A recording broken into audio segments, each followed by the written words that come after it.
Lokrashtra news network, जनसामान्यांचा बुलंद आवाज। महिला संघर्ष समितीमुळे पीडित महिलांना योग्य न्याय मिळण्यास मदत होईल, रीना जाधव।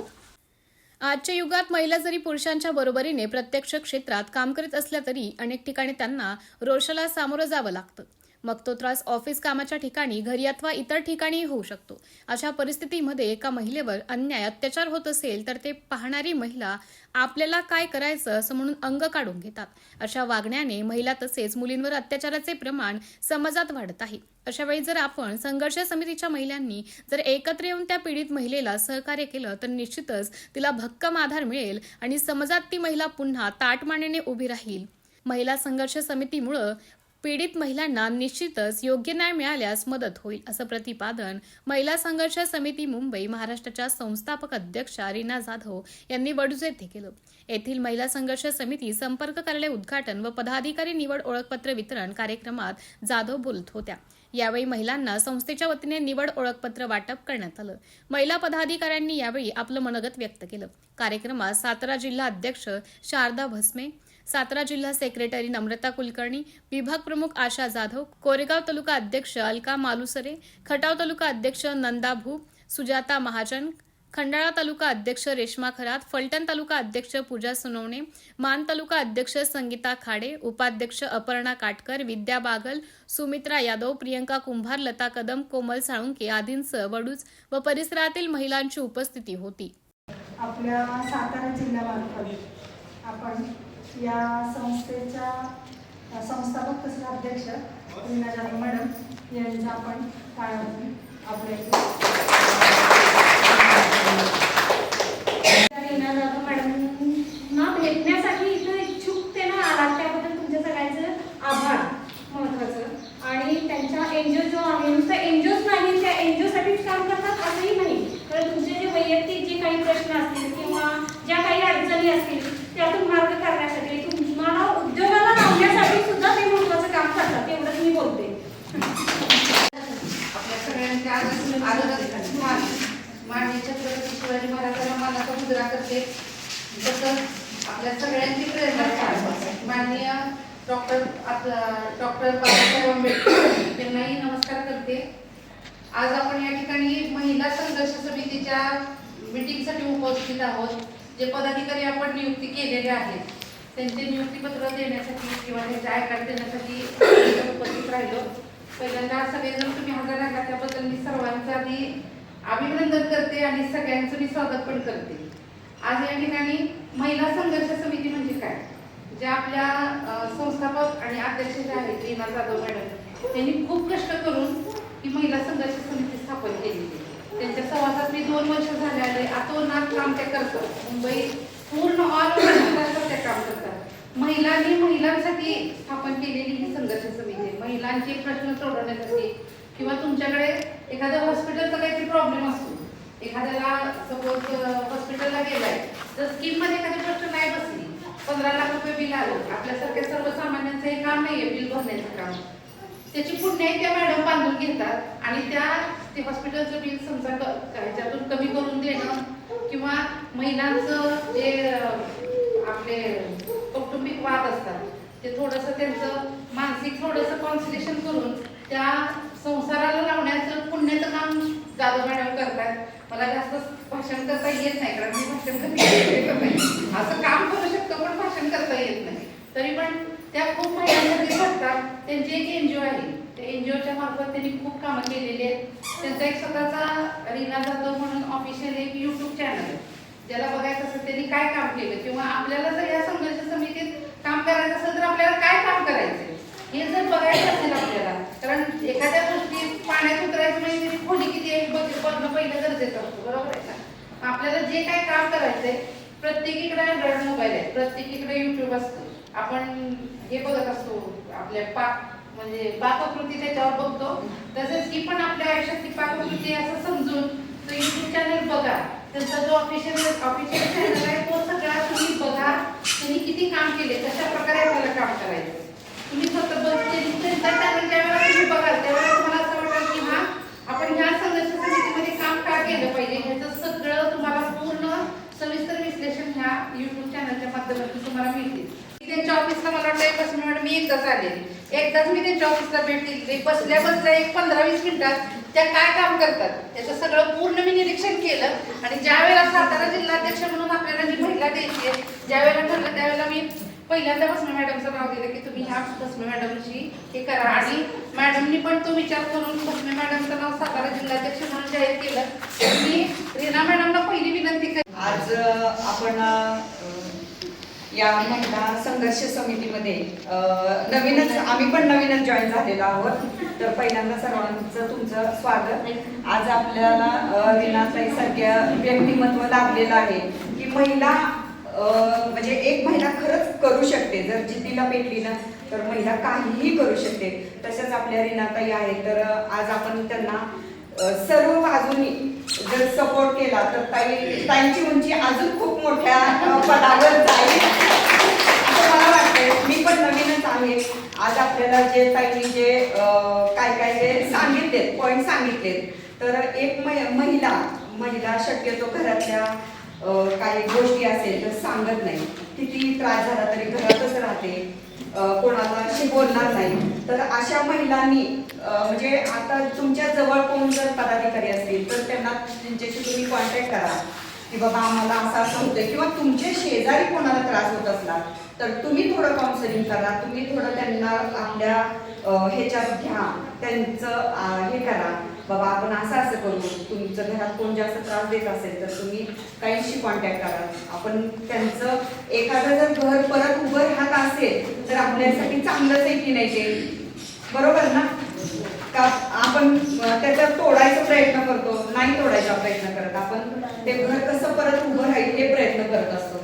तर आपल्या ताई खरंच म्हणजे आम्ही नवीन आहे पण खरंच खूप आम्हाला इतका आनंद झालाय आणि म्हणजे त्यांच्याविषयी आदर वाटतो की आम्ही ह्या चांगल्या मार्गाला आम्ही आलेलो आहोत. आणि ताई तुमच्या पाठीशी आम्ही कायम राहू आणि काम पण त्या पटीत आम्ही करू. एवढा शब्द आणि कोरेगाव तालुक्याच्या वतीनं मी तर धन्यवाद मला बोलायला चान्स दिला त्याबद्दल. माझा नमस्कार. सर्व उत्साहित आहात ना? मला चेहरे हसले पाहिजे. मी मुंबईवरून हसण्यासाठी इकडे आलेली आहे. सर्व हसायला पाहिजेत मला. माझं सर्वांना नमस्कार. माझं नाव माहिती आहे का माहिती? हो तुम्ही. माझं नाव रीना जाधव आहे. आपल्या एनजीओचं नाव आहे महिला संघर्ष समिती. म्हणजे महिलांच्या अत्याचाराविरुद्ध लढणारी संघटना. त्या अत्याचाराविरुद्ध लढणार म्हणजे काय?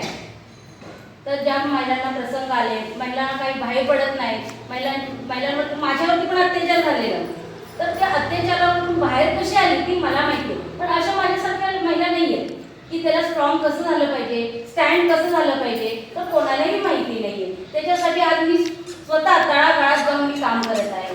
तर महिलांना स्टँड करणं, महिलांना स्वावलंबी कसं बनवणं, त्याच्यासाठी आज मी हे घेतलेलं आणि मी सातारपर्यंत कशी पोहोचले. तर पहिली गोष्ट आपल्या अश्विनी नलवडे मॅडम माझ्याकडे जवळजवळ 15 वर्षापासून आमची ओळख आहे. तर त्यांना ते जिल्ह्याच्या पदावर होत्या. त्याच्यानंतर आम्ही सुरुवात केली. त्यांनी मग नम्रताताईंना भेटवलं. त्या पण 1-2 वर्षापासून 2 वर्षापासून आपल्याकडे छान प्रकारे त्यांनी पण येऊन मला भेटल्या, मीटिंग वगैरे केल्या. मॅडम हे नक्की काय प्रकार आहे तर त्यांना मी सर्व सांगितलं. त्यांनाही आनंद झाला. त्याच्यानंतर मग त्यांनी मला नंबर दिला भस्मेताईंचा.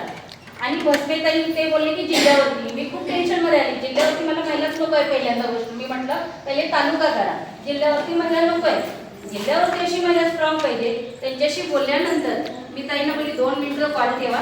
आणि मी लगेच त्यांना कॉल केला की मला जिल्ह्यावरती लेडीज भेटले आणि भस्मेताईच राहतील. म्हणून त्यांच्याबद्दल मला खूप आनंद आहे. सगळ्यांनी आणि ते आल्यानंतर माहितीही पडलं आणि त्यांचं रोज कामाचं शेड्यूल वगैरे मी पाहिलं आणि त्या खूप काही करतील. इथून पुढे ज्या गोष्टी नाहीत केल्या त्या आज करून दाखवतील अशी मला अपेक्षा आहे महिला संघर्ष समितीच्या वतीने. आणि दुसरी गोष्ट अशी आहे मी ते आले याचं कारण काय, महिलांना जे हजबंड म्हणजे नवरा बायकोंची जे भांडणं असतात तर त्याच्यामध्ये काउन्सिलिंग करतात. माहिती आहे ना, पोलीस स्टेशनला जातात तर ते काय बोलतात, सिव्हिल मॅटर तुम्ही कोर्टात जावा. बोलतात की नाही, कोणाला अनुभव आहे की नाही का? आहे का अनुभव? आहे ना, मग कोर्टात जावा. तर आपण कोर्टात न जाता आपल्या एनजीओचं एक लेटर आहे, त्यांना उत्तर द्यावं लागतात. त्यांना उत्तरं द्यावं लागतात आपल्याला. तर ते आपण लेटर त्यांच्यात टाकायचे. त्या महिलेला आपल्याला काय अत्याचार झाला तिच्या विरोधात विरोधात काय झालेलं आहे ते आपण सर्व करून पोलीस स्टेशनला त्यांच्यावरती गुन्हा दाखल करू शकतो, किंवा एखादी घर बघत असेल तर ते घरी जोडण्याचा आपण प्रयत्न करतो आणि महिलांना आपण स्टँड करतो. दुसरी गोष्ट अशी आहे की महिलांना वाटते की आम्हाला इतके बोलवले, काय फायदा आहे आम्हाला, बरोबर की नाही, असं वाटतं ना तुम्हाला, वाटते की नाही, वाटते की नाही? आपण जॉईन झाल्यानंतर एकच होतो की आपला एक परिवार बनतो, बरोबर आहे. आपल्या घरात कसा परिवार असतो तसा एक परिवार आहे. आता परिवारात एखाद्या जरी महिलेला त्रास झाला तर आपल्या या सर्व पदाधिकारी तिथे गेल्याच पाहिजेत आणि तिला मदत केलीच पाहिजे. तेव्हा पोलीस स्टेशन तरी काय करणार आहे, बरोबर आहे की नाही? म्हणून आपण सर्वांनी एकत्र जोपर्यंत आपण येत नाही तोपर्यंत कोणाचं काही होणार नाही. यासाठी सगळे नारी शक्ती एकामेकीच्या खांद्याला खांदा लावून आपण जर उभं राहिला तर आपल्याला कोणाची ताकद नाही की ह्या लेडीजला आपण न्याय देणार नाही. कोणतंही पोलीस स्टेशन बोलू शकत नाही की आमच्याकडे नाही, तुम्ही कोर्टात जावा. आपण तिथे बसून आंदोलन पण करू शकतो, पण त्यासाठी आपल्याला काय पाहिजे, आपण एकत्र आलं पाहिजे, एकामेकीला सपोर्ट केला पाहिजे. आताच्या महिला काय करतात की एक बाजूला भांडण झाले, तिला मारतात, मारते बाबा मी कुठे जाऊ असं बोलतात की नाही. तर न करता तिला मदत करा, तिला काय आहे त्यातलं माहिती द्या आणि आपण नक्की तिला संकटातून बाहेर काढू, बरोबर. दुसरी गोष्ट अशी आहे की हॉस्पिटल आहे. आता मी बघितले गावी भरपूर लोकांनी की हॉस्पिटलमध्ये झाले कॅन्सर पेशंट आहेत. हल्ली कॅन्सर खूप प्रमाण वाढलेलं आहे कॅन्सरचं, 10 लाख 15 लाख. मग त्यांना काय करावं लागतं की जमीन किंवा घर विकावं लागतं, बरोबर की नाही. मग ते न विकता आपण त्यांना, जे मुंबईपर्यंत कोणीही पोहोचू शकत नाही, मोठे मोठे हॉस्पिटल कोकिळा, लहेजा, हिंदोजा, त्यामध्ये आपण त्यांना 10 लाख असेल तर 8 लाख रुपये माफ करून देऊ, 20 लाख आहे तर 15 लाख रुपये माफ करून देऊ. कोणतंही ऑपरेशन असं तुम्ही बिनधास्त की ताईंचा संपर्क साधा, सगळ्या पदाधिकारी आहेत तर मी ते ऑपरेशन करण्याचे मी सर्व त्यांना करून देईन की काही मुंबईमध्ये आल्यानंतर त्यांना ऑपरेशनचं कोणतंही टेन्शन येणार नाही. बिना 1 रुपया घेता त्यांना आम्ही ॲडमिट करून घेणार. मोठ्या मोठ्या हॉस्पिटलमध्ये करतात का बिना डिपॉझिटचं ॲडमिट? मग ते आपण करून घेऊ आणि हे लोकांपर्यंत आपण पोहोचू आणि लोकांची घरं आणि जमीन विकता आपण त्यांना थांबवू, बरोबर. आज सातारा जिल्हा महिला संघर्ष समितीच्या आपल्या संस्थापिका अध्यक्षा रीना जाधव मॅडम यांनी सातारा जिल्हाच्या कार्यालयाच्या उद्घाटन प्रसंगी बडूज येथे ते उद्घाटन आपण नियोजित केलं होतं. त्या प्रसंगी मॅडम उपस्थित दाखवून त्यांच्या मोलाचं मार्गदर्शन करून या कार्यक्रमाची सांगता केली. नमस्कार, माझं नाव आहे रीना जाधव, महिला संघर्ष समिती. मी संस्थापिका अध्यक्ष आहे. मी ऑल महाराष्ट्र NGOचं काम करत आहे. महिलांसाठी तळागाळात जाऊन महिलांना न्याय हक्कासाठी मी लढत आहे आणि महिलाही आपल्या खूप छान मला सपोर्ट करत आहेत. आता मी सातारा विभागामध्ये आलेली आहे तरी आपल्या जिल्ह्याच्या पदावरती बसमेताई आहेत, कोरेगावच्या ताई आहेत, म्हणजे खटाव सर्व जेवढे जिल्हे जेवढे तालुके आहेत तेवढ्या महिला इथे आलेल्या आहेत आणि त्यांनी मला आज प्रॉमिस केलेलं आहे की आम्ही खांद्याला खांदा लावून तळागाळात जाऊन गोरगरिबांना आम्ही मदत करू. हॉस्पिटलचे विषय असतील, पोलीस स्टेशनचे विषय असतील तरी आम्ही त्यांना मदत करू. मॅडम तुम्ही इथेपर्यंत यायची गरज नाही. एवढं मला छान वाटलं, म्हणून महिला संघर्ष समितीचा मला अभिमान आहे आणि आमच्या महिला संघर्ष समिती अशीच काम करत राहील. जय हिंद, जय महाराष्ट्र. जिल्ह्याच्या वतीनं महिला संघर्ष समितीला आम्ही पूर्णपणे सपोर्ट करू. लोकराष्ट्र न्यूज, एक विचार समाज विकासाचा, वेगवान आढावा ताज्या घडामोडींचा, बातम्यांबरोबरच शेती, उद्योग, शिक्षण, साहित्य, कला, मनोरंजन आणि बरंच काही. जनतेच्या सर्वांगीण विकासासाठी सदैव तत्पर असणारं, तुमचं आमचं आपलंसं वाटणारं लोकराष्ट्र न्यूज एजन्सीचं परिपूर्ण news channel Lokrashtra news network like करा, सबस्क्राईब करा आणि हो शेअर करायला विसरू नका.